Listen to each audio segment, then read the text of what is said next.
Hi hello നമസ്കാരം. എല്ലാവരും സുഖമായിട്ടിരിക്കുന്നു? ഞാനിവിടെ സുഖമായിട്ടിരിക്കുന്നു. അപ്പോൾ ഇന്നൊരു കടമത്തോരനുമായിട്ടാണ് വന്നിരിക്കുന്നത്. അതിന് മുമ്പായിട്ട് നിങ്ങൾ ഈ ചാനൽ ആദ്യമായിട്ടാണ് കാണുന്നതെങ്കിൽ ചാനൽ ഒന്ന് സബ്സ്ക്രൈബ് ചെയ്തേക്കണേ. അതുപോലെ തന്നെ വീഡിയോ ഒന്ന് സ്കിപ്പ് ചെയ്യാതെ കൂടി കണ്ടേക്കണേ. അപ്പോൾ എങ്ങനെയാണ് നമുക്ക് കടമത്തോരൻ ഉണ്ടാക്കുന്നത് നോക്കാം.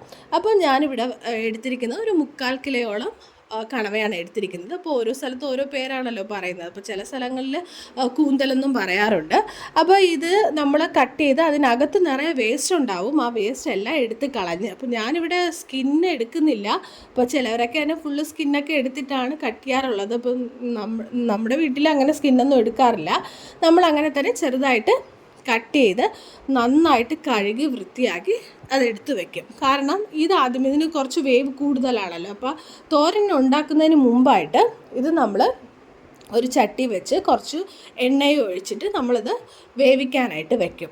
അപ്പോൾ അതിൽ തന്നെ വെള്ളം ഉണ്ടാവും. നമ്മൾ വേവിക്കാൻ വയ്ക്കുന്ന സമയത്ത് തനിയെ തന്നെ നിറയെ വെള്ളം വരും. അത് വറ്റി കഴിയുന്നത് വരെയും കണവ വേവുന്ന വരേക്കും നമുക്കിത് വേവിക്കാൻ വയ്ക്കണം. ഇതിനകത്തേക്ക് ഞാൻ ആവശ്യത്തിനുള്ള ഉപ്പ്, കുറച്ച് കുരുമുളക് പൊടി, മഞ്ഞൾപ്പൊടി, അപ്പോൾ ഇതെല്ലാം കൂടി ഇട്ടിട്ടാണ് ഞാനിത് വേവിക്കാനായിട്ട് വയ്ക്കുന്നത്. അപ്പോൾ നമുക്കിതൊന്ന് അടച്ചു വെച്ച് വേവിക്കാം. ഇത് വേവുന്ന നേരം കൊണ്ട് നമുക്കിനി കണവത്തോരൻ ഉണ്ടാക്കാനുള്ള ചട്ടി നമുക്കിവിടെ എടുത്ത് വയ്ക്കാം. അപ്പോൾ സവാള നമ്മൾ ചെറുതായിട്ട് അരിഞ്ഞതെടുത്ത് വെച്ചിട്ടുണ്ടല്ലോ, സവാളയും കൊച്ചുള്ളിയും. അപ്പോൾ ഇത് രണ്ടും കൂടി ചേർത്തിട്ടാണ് വയ്ക്കുന്നത്. അതല്ല കൊച്ചുള്ളി മാത്രം വച്ച് ചെയ്യാറുണ്ട്. അപ്പോൾ ഞാനിതിപ്പോൾ രണ്ടും കൂടി ചേർത്തിട്ടാണ് ചെയ്യാറുള്ളത്. നിങ്ങൾക്ക് കൊച്ചുള്ളിയാണ് കൂടുതലായിട്ട് ഇഷ്ടമെങ്കിൽ കൊച്ചുള്ളി മാത്രം വെച്ച് ചെയ്യാം. നമ്മൾ അങ്ങനെയും ചെയ്യാറുണ്ട്. പക്ഷെ ഞാനിപ്പം രണ്ടും കൂടി ചേർത്തിട്ടാണ് ചെയ്യാൻ പോകുന്നത്. അപ്പോൾ ഞാനൊരു ചട്ടി ഇവിടെ എടുത്ത് വെച്ചിട്ടുണ്ട്. ഇനി നമുക്ക് ഇതിനകത്തേക്ക് ആവശ്യത്തിനുള്ള വെളിച്ചെണ്ണ ഒഴിച്ചിട്ട് കറിവേപ്പില, നമ്മൾ അരിഞ്ഞു വെച്ചിരിക്കുന്ന കൊച്ചുള്ളിയും സവാളയും കൂടി ചേർത്ത് നമുക്കത് വഴറ്റിയെടുക്കാം. അപ്പോൾ ഇത് ഒരുപാട് വഴറ്റിയെടുക്കേണ്ട ആവശ്യമില്ല. അതായത് നമുക്ക് ഈ ഉള്ളി വായിൽ കടിക്കുമ്പോൾ, വായിൽ ഇടുന്ന സമയത്ത് നമുക്ക് കടിക്കാൻ കിട്ടണം. ആ ഒരു രീതിയിൽ വേണം നമ്മളത് ചെയ്യേണ്ടത്. ഒരുപാടങ്ങ് വഴണ്ടു പോകാനായിട്ട് പാടില്ല. അപ്പം നമ്മൾ ഇതിനകത്തേക്ക് കുറച്ച് പച്ചമുളക് കൂടി ചേർത്തിട്ടുണ്ട്. ഇനി ഇത് നന്നായിട്ടൊന്ന് വഴറ്റിയെടുക്കുക. ബ്രൗൺ കളർ ആവണതിന് മുമ്പ് തന്നെ നമ്മൾ വേവിച്ച് വെച്ചിരിക്കുന്ന കണവ ഇതിനകത്തേക്ക് ചേർക്കാവുന്നതാണ്.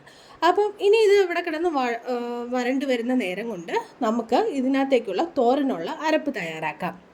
അപ്പോൾ അതിനായിട്ട് ഞാൻ അരമുറി തേങ്ങയാണ് എടുത്തിരിക്കുന്നത്.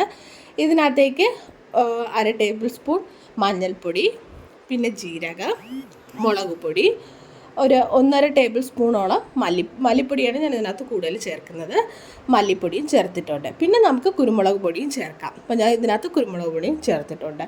ഇനി ഇതെല്ലാം കൂടി ചേർത്ത് നമുക്ക് തോരൻ്റെ പരുവത്തിൽ അരച്ചെടുത്ത് വയ്ക്കാവുന്നതാണ്. അപ്പോൾ നമ്മുടെ തോരനുള്ള ഉള്ളി ഇവിടെ റെഡി ആയിട്ടുണ്ട്. ഇനി നമ്മൾ ഈ വേവിച്ച് വച്ചിരിക്കുന്ന കണവ ഇതിനകത്തേക്ക് ചേർക്കാം. ഇനി രണ്ടും കൂടി ചേർത്ത് യോജിപ്പിച്ച് കൊടുക്കുക. ആവശ്യത്തിനുള്ള ഉപ്പ് കൂടി ഇതിനകത്തേക്ക് ചേർക്കാം, ഉപ്പില്ല എന്നുണ്ടെങ്കിൽ. ഇനി നമ്മൾ ഈ സവാളയും അതുപോലെ തന്നെ ഈ കണവയും കൂടി നന്നായിട്ടൊന്ന് ഇളക്കി അത് രണ്ടും കൂടി ഒന്ന് ചേരുന്ന പരുവത്തിലാക്കി കുറച്ച് നേരം ഒരു 5 മിനിറ്റോളം ലോ ഫ്ലെയിമിലിട്ട് ഒന്ന് വഴറ്റിയെടുക്കാം. ഇതൊന്ന് ഓക്കെ ആയതിന് ശേഷം, ഇതൊന്ന് നന്നായിട്ട് രണ്ടും കൂടി മിക്സായി കഴിഞ്ഞതിന് ശേഷം ഇനി നമ്മളിത് അരച്ച് വെച്ചിരിക്കുന്ന അരപ്പ് ഇതിനകത്തേക്ക് ചേർക്കാം.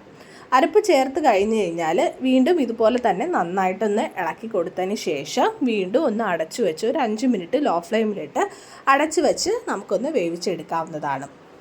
അപ്പോൾ ഇത്രയേ ഉള്ളൂ, നമ്മുടെ കണവ തോരൻ റെഡിയായിട്ടുണ്ട്.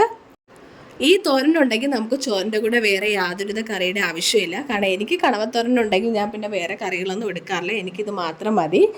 അപ്പം ഞാൻ ടേസ്റ്റ് നോക്കിയായിരുന്നു, സൂപ്പർ ടേസ്റ്റ് ആയിരുന്നു. അപ്പോൾ നിങ്ങൾ എന്തായാലും ഒന്ന് നോക്കുക, ഉണ്ടാക്കി നോക്കുക, കമൻറ്റ് രേഖപ്പെടുത്തുക ഉണ്ടാക്കി കഴിഞ്ഞതിന് ശേഷം. അപ്പം ഇത് സൂപ്പറായിട്ടുള്ള ഒരു തോരനാണ്. നിങ്ങൾക്ക് എന്തായാലും ഇഷ്ടമായെന്ന് ഞാൻ വിചാരിക്കുന്നു. അപ്പം സബ്സ്ക്രൈബ് ചെയ്യാത്തവരാണെങ്കിൽ ഇപ്പം തന്നെ ഒന്ന് സബ്സ്ക്രൈബ് ചെയ്തേക്കണേ. അപ്പോൾ വീണ്ടും നമുക്ക് മറ്റൊരു റെസിപ്പിയായി കാണാം. അതുവരേക്കും ബൈ.